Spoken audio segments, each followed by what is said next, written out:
Jason Isbell's career is in a peculiar spot for a Grammy Award-winning singer. His latest album, The Nashville Sound, debuted at #1 on 4 different Billboard charts during its first week of release in June, including the rock and country album charts. The Nashville Sound in 2015 something more than won Grammy Awards for Best Americana Album. So did singles off of each If We Were Vampires this year and 24 Frames in 2015, with each winning Best American Roots Song.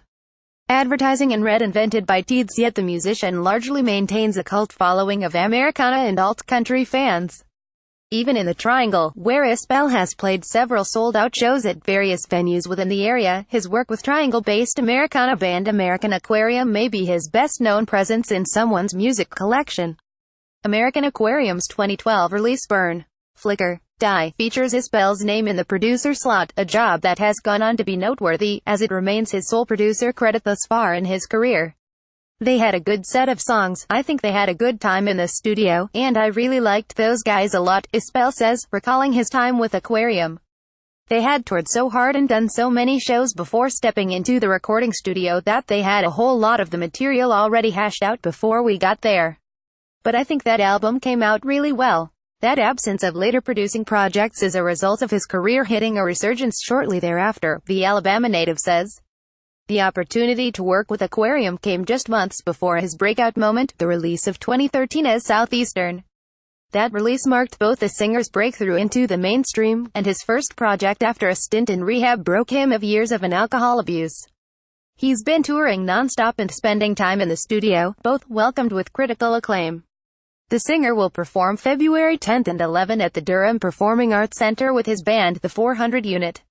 Southeastern happened right after I worked with Aquarium, and that was when everything just took off for me, he said in an interview days before he took home his 2 recent Grammy Awards. That was really the last period of time in my life when I had 2 weeks that I could spend working on somebody's record like that. Especially in the 2 years since my daughter came along, because any free time I have now goes to her.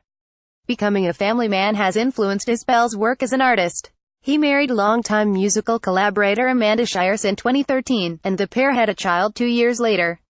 Both events have made a mark upon the singer-songwriter's music, with Nashville Sound being noticeably Isbell's most political album of his career thus far.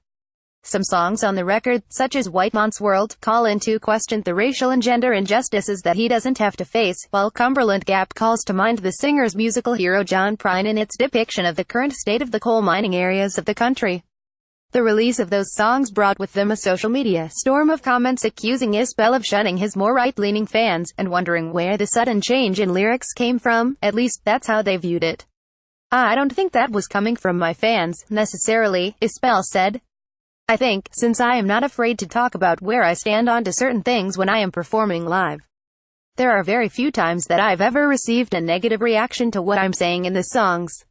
I think what you are reading online is coming from people that have never actually listened to my music. A small percentage of them could be folks that heard work that I may have performed in the past yet never really paid attention to it, but I'm not real interested in spending a lot of time on pleasing those folks. Isbell said he feels confident in speaking his mind, on or off stage.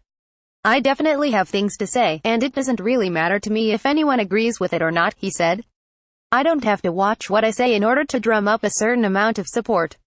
Also, the trade-off is very advantageous for me, as the amount of fans I gained by opening up and showing some of my beliefs through my music has outweighed the naysayers by a large amount.